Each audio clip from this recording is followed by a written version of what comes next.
Greetings to you all. Hope you're all doing very well.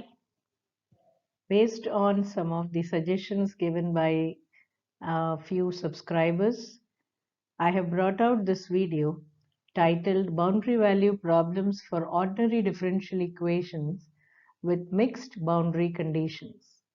If you remember, we already have a video on boundary value problems for ordinary differential equations when two conditions are prescribed at the ends of the given domain. Here we are talking about mixed boundary conditions and what's the procedure to solve it using the same finite difference method. So this would be my focus in this particular video. So we are going to first talk about the various types of boundary conditions first and then understand what we mean by mixed boundary conditions. Then we shall revise the finite difference method, which has been elaborately defined in my previous video. And then we shall take up the procedure and go to the example to apply the working rule and see how to apply when we have mixed boundary conditions, how do we get the result. So let's first start off by understanding the various types of boundary conditions and in particular what we mean by mixed boundary conditions.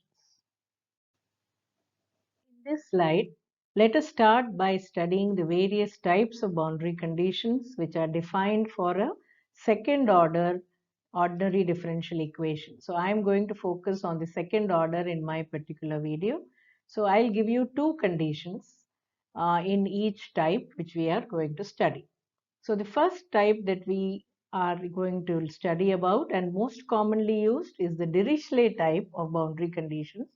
What does this mean is it specified the function's value on the boundary. So suppose we have the boundary or the domain to be A and B. They are the ends of the given domain. It specifies the value of y at A and the value of y at B. These are the normal boundary conditions which are specified, and that's what we used in our previous video too.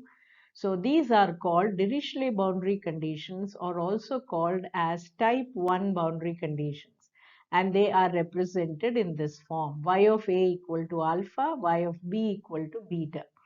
And depending on the step size, we discretize this into different number of subintervals and find out the value of y at each of these points. So that's our main aim. Anyway, we'll talk about it later. The second type of boundary conditions is called the Newman boundary conditions, which are also called type 2 or natural boundary conditions. So the only difference between Dirichlet and Newman is in Dirichlet, the value of y at the endpoints is specified, as you can see here, whereas in the case of Newman, the value of y dash at A is specified and the value of y dash at B is specified. So instead of the value of the function, the value of the derivative is specified at the endpoints. So you see that these are the conditions for Newman boundary conditions which are called y dash of A equal to alpha, y dash of B equal to beta. The third type of boundary condition is also called type 3 or Robin boundary condition.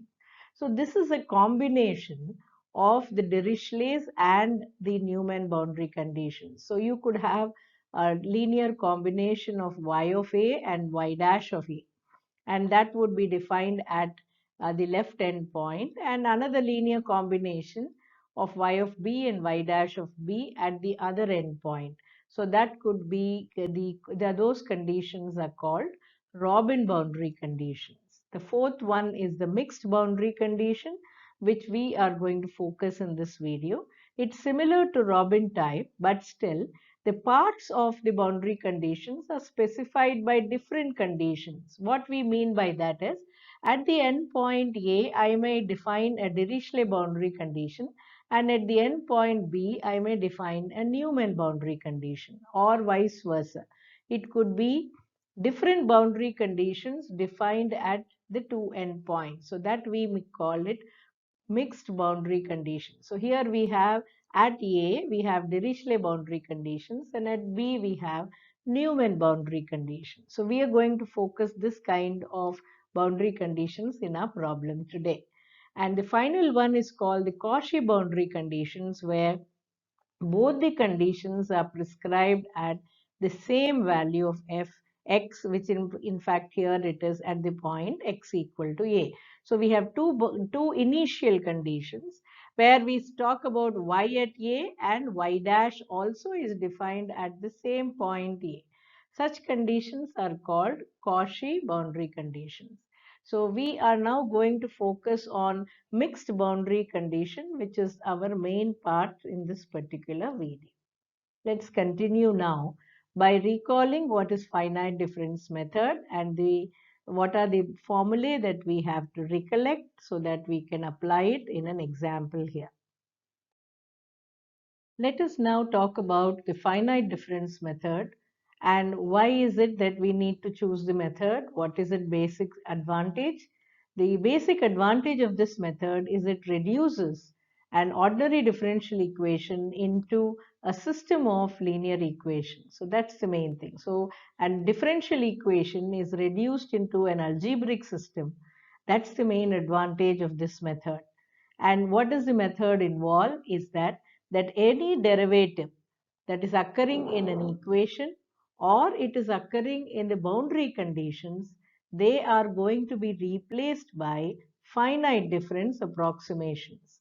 So whether a derivative occurs in an equation or the derivative occurs in the boundary conditions, so we have to replace it by these approximations. In the earlier video, we had followed Dirichlet boundary conditions, and there was no need for us to express any given derivative in a boundary condition. There was no requirement. But since we are going to deal with mixed boundary condition, there also the derivative has to be replaced by this particular finite difference approximation. We shall see that in an example. And thereby, what happens once every derivative is replaced by these approximations? The entire equation will be now reduced into a system of linear equations and which are solved using our standard methods, which we are already aware, or we could use MATLAB, which is readily available. We have if for huge systems, if it is 2 by 2 or 3 by 3, we could manually do, but if it is more than 5, it is certainly better to use software to solve it. We have a lot of standard softwares available. Here also we have used a MATLAB technique to rewrite the program and get the answers. We shall show it in the next few slides. So this is the basic advantage and the method working rule. Now we shall see what are these finite difference approximations that we have derived in our previous video. Since we are talking about the second order ODE, our differential equation involves y dash and y double dash. So what are the finite difference approximations for these two derivatives that we have derived using Taylor's series in our last video? Let us collect that results and display it in my next slide so that we can carry that forward into our example. Let us first talk about the finite difference approximations for the first derivative, which is y dash of x.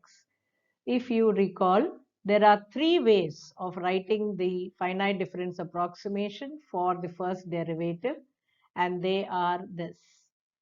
The first one, which is y dash of x, is written as, if you have x here and you have x plus h here, this is where the increment is h, then y of x plus h minus y of x divided by this distance h is called the forward difference approximation for y dash of x.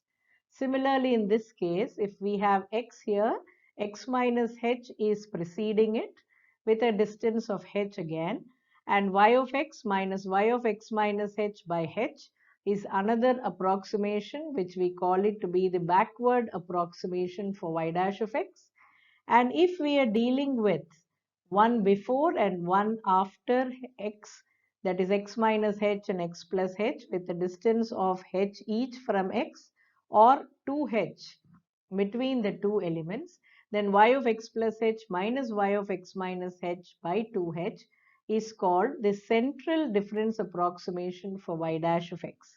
So that means there are three ways of representing the first derivative, and of all, as you see, the order of the error in central is h square.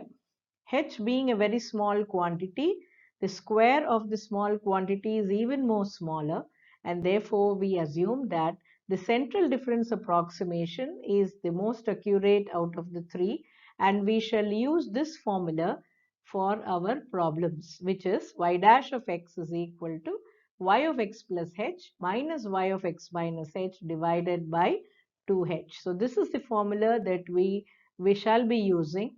We used it earlier too, and even in these problems, we shall use this approximation. So we are able to see here that the derivative, the first derivative, is replaced by algebraic expression y of x plus h minus y of x minus h by 2h. Similarly, let us talk about y double dash in my next video. Let us now talk about the finite difference approximation for y double dash of x. Now, for a second order derivative, we don't study the three forms like forward, backward, central, but directly take it from the Taylor series expansion in this manner. So we have taken the expansion of y of x plus h and y of x minus h, added the two expressions to remove all the odd powered terms. You see, they're all even powered terms that we have, and we rearrange it by taking this 2 times y of x to the left hand side and dividing the entire expression by h square. We get finally y double dash of x is y of x plus h minus 2 times y of x plus y of x minus h by h square, and all the remaining terms contains h square and higher powers of h square, which can be thus written in this manner, and this expression is called the central difference approximation for y double dash of x. Again, since we see that the order of error is very, very small, this expression is assumed as it is. How do we remember this particular result? Could be this way. You have the present value as x, the next value as x plus h, and the previous value as x minus h. And therefore, y double dash could be represented in this manner as the next value minus 2 times the present value plus previous value divided by square of the step size. So that's the expression for y double dash of x. Now we have learned expressions for y dash and y double dash as finite difference approximations. But before we substitute them directly in problems, we have now seen that we write y as a function of x, y dash as a function of x, or y as a function of x plus h, x minus h, and so on. But instead of writing it in terms of arguments, we shall use a different notation which we explain in this particular slide so that it could be implemented directly in the problem. Let us take at a particular point, say x equal to xi. Let us see how we represent the various values of y at xi, xi plus h, etc., and notate it simultaneously in this manner. Suppose I take the x value, present value is xi. So what is the previous value? It would be xi minus h, because h is the increment. And that I notate it as x suffix I minus 1. So we have only one increment. So I have one xi here. I am moving only one step back. So it is xi minus h, or in short, I represent it as x minus 1. If I have to go one step behind, it is xi minus 2h. So as a suffix, how do you write is xi minus 2. In the same manner, if I want to go proceed further to xi, the next value will be xi plus h. In the suffix manner, it would be xi plus 1. That's how it has been shown here. So if xi is the present, xi minus 1 is the previous, and xi plus 1 is the next. Similarly for y, if y of xi is treated as yi, then y of xi minus 1. Now I am carrying the same notation, not writing it as xi minus h. I would rewrite it as yi minus 1, and similarly the next will be yi plus 1. If I want it for the derivative, it will be yi dash. What does yi dash mean? The value of y dash at xi. What does yi plus 1 dash mean? The value of y dash at xi plus 1. And what does yi minus 1 dash mean? Y dash at xi minus 1. Similarly, the notation for the y double dash also. So this is the notation which we shall carry in our problem, because it would be easier for us to substitute the values for I, because I is only a counter which we shall take values from 0, 1, 2, etc. to the number we want. And so it would be easy to generate the system of equations that we are looking for. Let us now talk about the notations. Once again, quickly revise it for our y dash and y double dash. As I said, when we take up this particular point, y dash at any particular point xi is y dash of x is equal to y of x plus h minus y of x minus h divided by h. This is what we have written, isn't it? So suppose I want to write an I here, y dash at any point x equal to xi. I will just put a suffix everywhere at xi minus h, xi plus h. So left hand side is yi dash, right hand side is y of xi plus h. We have already learned in the previous slide that this will be written as y of xi plus 1. And this will be y of xi minus 1 divided by h. And how do we write y of xi plus 1? It is simply yi plus 1 minus yi minus 1 divided by h. So this will become the first formula. In fact, it is 2h if I recall. Sorry for it. So the formula is yi plus 1 minus yi minus 1 divided by 2h. What is yi double dash? Just as we can define it for the second order, it will be xi plus h. That is the next minus 2 times the present plus the previous, that is xi minus h divided by h square.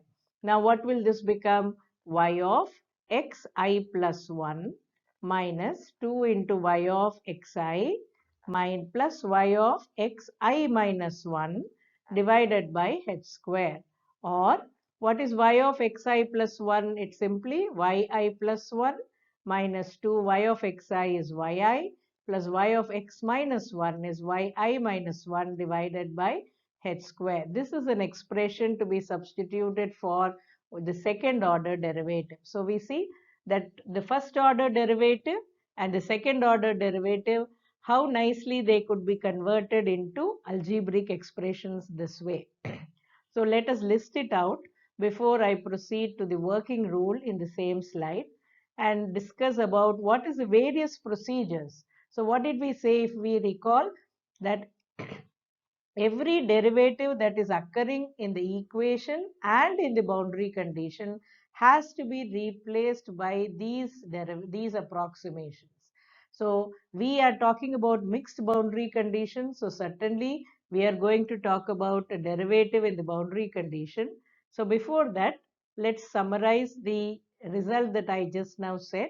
So yi dash is yi plus 1 minus yi minus 1 by 2h. Yi double dash is yi plus 1 minus 2yi plus yi minus 1 by h square. So using this, we shall now do problems. But let me quickly discuss the working rule. The working rule or the procedure to solve this particular ODE using the finite difference method is, first of all, let us write down the BVP. Let us identify the unknown variables. So let's frame a table with all question marks.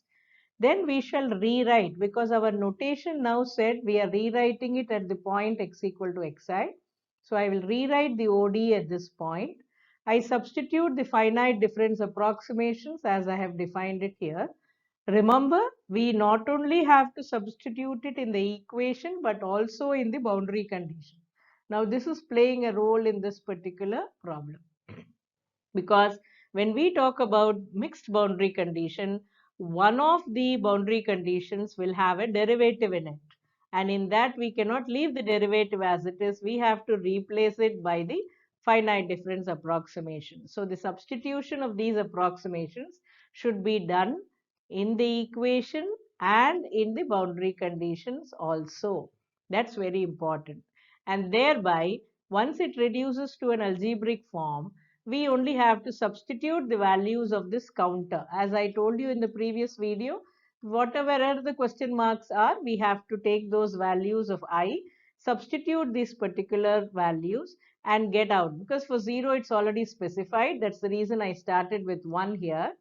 And when I put the last value, when I equal to n, I may require this condition, boundary condition substitution, and then you get derive the nth equation. We shall see how. At this stage, it will not be clear.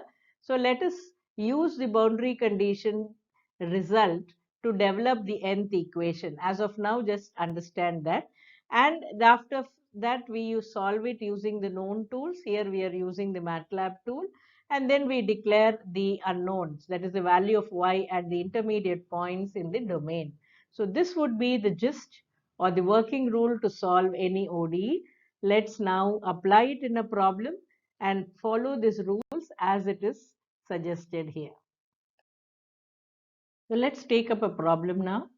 Using finite difference method, solve for y given the differential equation y double dash plus 5y dash plus 4y equal to 1, where x belongs to the interval 0, 1, and the boundary conditions are y of 0 equal to 1 and y dash of 1 equal to 0, taking the increment as 0.1. So what we see from here is the domain is 0 to 1. At 0, if you note, we are given value of y at 0 to be 1, meaning a Dirichlet condition is prescribed at 0, and y dash of 1 is given to be 0, meaning the Newman condition is given at 1. So since you have a combination of Dirichlet and Newman, this problem comes under the category of mixed boundary condition. So let's begin using our working rule which we defined. So we'll start by rewriting the BVP in the manner given differential equation and mixed boundary conditions. So that means we have to now divide the interval 0 to 1, incrementing it by 0.1. So I start by writing 0, 0.1, 0.2, etc., 0.9 and 1. Let's do that first and rewrite this. Yes, that's it. So x naught is 0. I call it as x naught. X naught is 0, x1 is 0.1, etc., x10 is 1. Now, because I don't want to use this xi concept, I rewrite it as I equal to 0, 1, 2, etc. So let me give a number for each of these, and I call it to be 1. I is equal to 0, representing x naught equal to 0. I equal to 1, representing x1 equal to 1.1, and so on. I equal to 10 for x10 equal to 1. So these are the intervals we have. Now what is the data that we have? We are given one boundary condition, the Dirichlet condition, as y of 0 equal to 1. Now what does y of 0 equal to 1 mean? It means y of x naught is equal to 1. And what is y of x naught in our notation? We know it to be y naught is equal to 1. So if you are writing the value of y, so this will be written x naught equal to 0. Let us write the value of y as y naught for x naught equal to 1. So we write y naught is equal to 1 underneath. But the remaining values we do not know. So I have put question marks for the remaining. You see, we have put it from y1, y2, y3, y4, y5, y6, y7, y8, y9. When you come to y10, what is happening there? So you see that it is y1 dash is equal to 0. We are not given y of 1. So I don't know what is y10. What is actually y10? Y of x10. Do we know what is y of x10? I don't know. I only know y dash at x10. So what will this be? This is actually y10. I do not know y10. So that is why the question mark is there. But instead, what do I know? Let us see, what do I know? I know y dash of 1 is equal to 0. So how do we write that y dash of 1 is 0? It is y10 dash. I hope you agree to that, because y dash of 1 is nothing but x10. So I will write it as y dash of x10 is equal to 0, meaning it is y dash 10 is equal to 0. That's what I have written here. Now, what is y10 dash equal to 0? The first derivative at 10. Now, go back to your formula. What does the formula read for us? Y dash is equal to yi dash is equal to yi plus 1 minus yi minus 1 divided by 2h. What are we having that I to be here? I is equal to 10. So, what is y10 dash? It is nothing but y 10 plus 1 11 minus y 10 minus 1 9 divided by 2h. So that's what I have written here. So y10 dash is nothing but, by my finite difference of approximation for the first order, it is y11 minus y9 by 2h is equal to 0. But what is this y11 are we talking about? There is no y11 in our domain at all. So therefore, we have to now construct one fictitious number outside the domain. When I use the word fictitious, it is imaginary. It does not really exist. Y11 does not exist.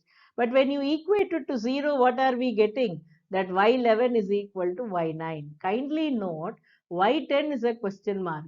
In order to find the value of this question mark, I definitely need to know one imaginary next number which is outside the domain. Though it is outside the domain, I have to create it for my convenience. Otherwise, it is not actually being considered in our domain because our domain ends with 1. But we have to go up till 1.1 and look at what is happening to y11. Though it is a fictitious value, what is it equating to? It is nothing but the same value as y9. So to find out the value of y10 here, now to find the value of y10, you have to use one value outside, one value inside.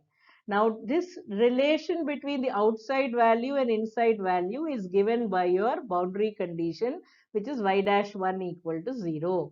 So wherever you have y11, if you have it occurring there in constructing the equation when I put I equal to 10, then you have to use y11 is equal to y9 and rewrite the last equation, the 10th equation. It's a very, that is the reason why whenever we have a mixed boundary condition, we need to go beyond the domain and then rewrite the imaginary or the fictitious boundary condition in terms of the existing interior boundary conditions. That is the crux of this video. So we have now constructed a new point and a new imaginary point x11, which is 1.1, found that the respective value of y is nothing but its corresponding internal value, and making use of it, we shall now frame the 10th equation. When I equal to 10, you will make use of y11 equal to y9. I shall show it to you when we construct the equation. So this is a very important point in this particular problem. Having written the known values and unknown values, creating the new fictitious value, and developing a relation between the fictitious value and one of the internal points, everything is now understood. Let us now go to the step 2, where we rewrite the ODE in the finite difference form. So starting from the given equation, rewriting it at a point x is equal to xi, I get the equation in this manner. So as you see, we are replacing all the suffixes by I, and then we are now substituting for yi double dash and yi dash. As we know, yi double dash is yi plus 1 minus 2yi plus yi minus 1 by h square.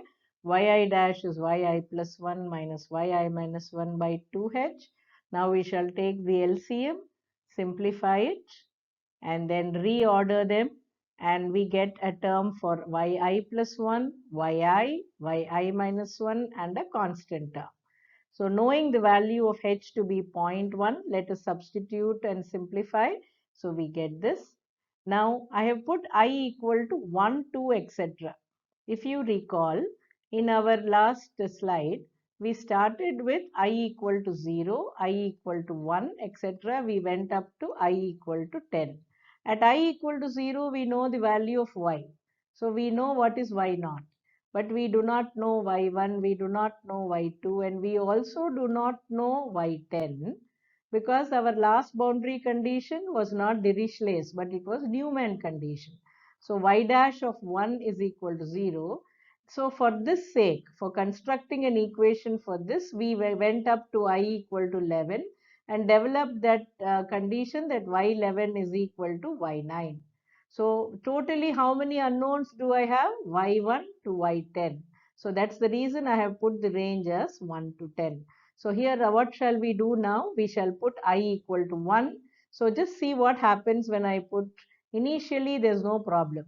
When I put I is equal to 1, what is the equation I get? It is 1.25 y2 minus 1.96 y1 plus 0.75 into y0 is equal to 0.01.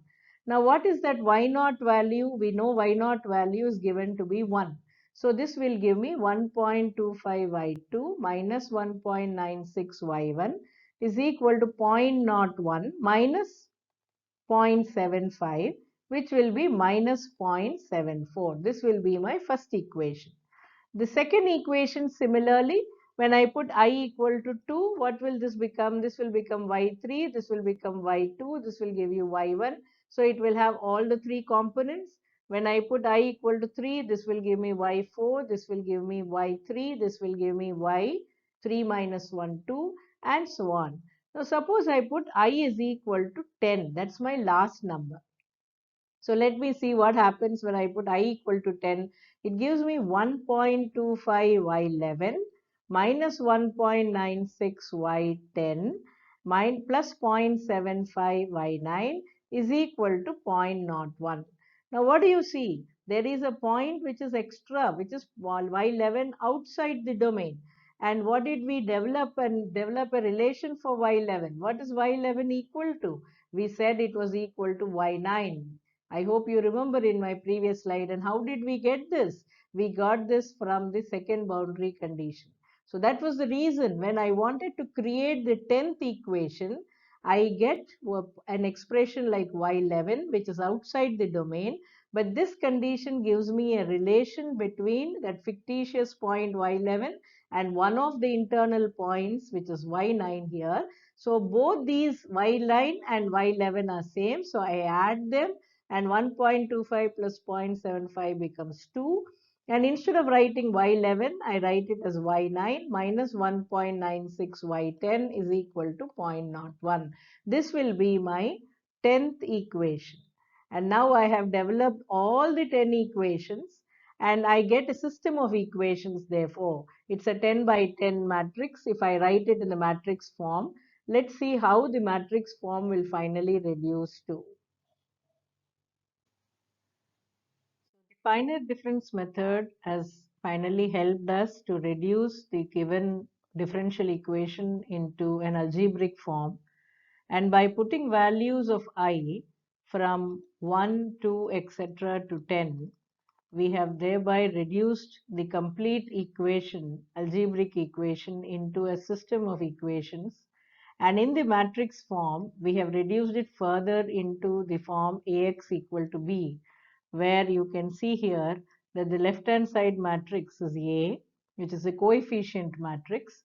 X is the matrix, column matrix of unknowns, and the right side is the matrix which represents the constants or the constant matrix.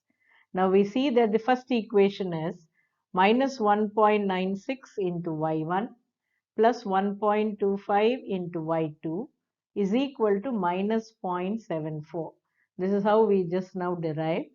And by proceeding further and checking the last equation, which is the 10th equation, we see that it's 2 times y9 minus 1.96 into y10 is equal to the constant that we have, which is 0.01.